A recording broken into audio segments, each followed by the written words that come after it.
நாகப்பட்டினத்தில் 12.98% வாக்குகள் பதிவாகி உள்ளன.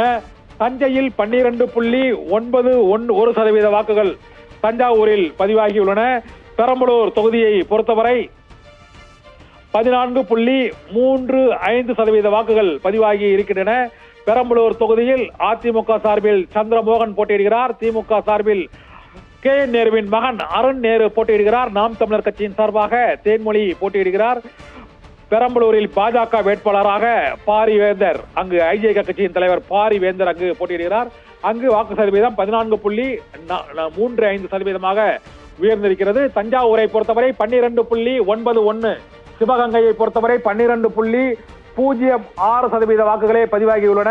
மதுரையில் 11% வாக்குகள் தான் 11% வாக்குகள் பதிவாகி உள்ளன. தஞ்சாவூரில் 12.91% வாக்குகள் பதிவாகி உள்ளன.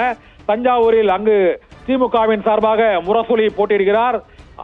தேமுதிகவின் சார்பாக அங்கு சிவனேசன் போட்டியிடுகிறார். பாரதிய ஜனதா கட்சியின் வேட்பாளராக முருகானந்தம் களத்தில் இருக்கிறார்.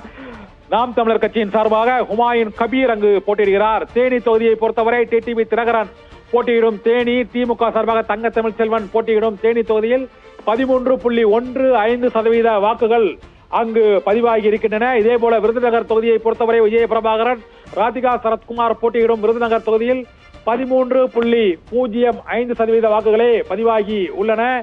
5-6 ஓபிஎஸ்கள் போட்டியிடும் ராமநாதபுரம் தொகுதியில் 11.79% வாக்குகளே பதிவாகி உள்ளன.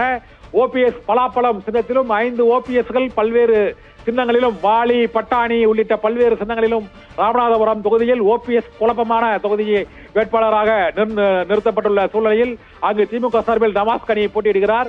ஓபிஎஸ் உள்ளிட்டோர் 6 ஓபிஎஸ்கள் போட்டியிடும் ராமநாதபுரம் தொகுதியை பொறுத்தவரை 11.79% வாக்குகள் அங்கு பதிவாகி இருக்கின்றன. தூத்துக்குடி தொகுதியை பொறுத்தவரை அங்கு கனிமொழி, கடந்த முறை எம்பியாக இருந்த கனிமொழி அங்கு திமுக வேட்பாளராக மீண்டும் அங்கு போட்டியிடுகிறார்.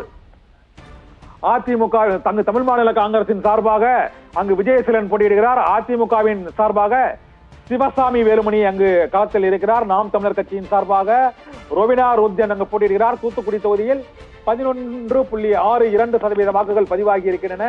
தென்காசி தொகுதியை பொறுத்தவரை அங்கு 11.82% வாக்குகள் பதிவாகி இருக்கின்றன.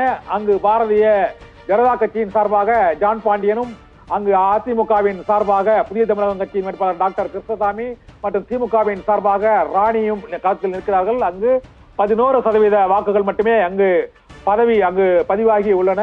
11.82. இதே போல திருநெல்வேலியில் 11.39% வாக்குகள் பதிவாகி உள்ளன. கன்னியாகுமரி மாவட்டத்தில் விஜய் வசந்தகுமார் மற்றும் பொன் ராதாகிருஷ்ணன் உள்ளிட்டோர் திமுக சார்பில், காங்கிரஸ் சார்பில் விஜய் வசந்தகுமாரும், அங்கு பாரதிய ஜனதா கட்சியின் சார்பாக பொன் ராதாகிருஷ்ணன் களத்தில் உள்ள சூழ்நிலையில் அங்கு 11.92% வாக்குகள் அங்கு பதிவாகி உள்ளன. தென் மாவட்டங்களை பொறுத்தவரை சராசரியாக 11% வாக்குகளே பதிவாகி உள்ளன. ராமநாதபுரம், தூத்துக்குடி, தென்காசி, நெல்லை, குமரி ஆகிய மாவட்டங்களில் 11% வாக்குகளே சராசரியாக பதிவாகி இருக்கின்றன.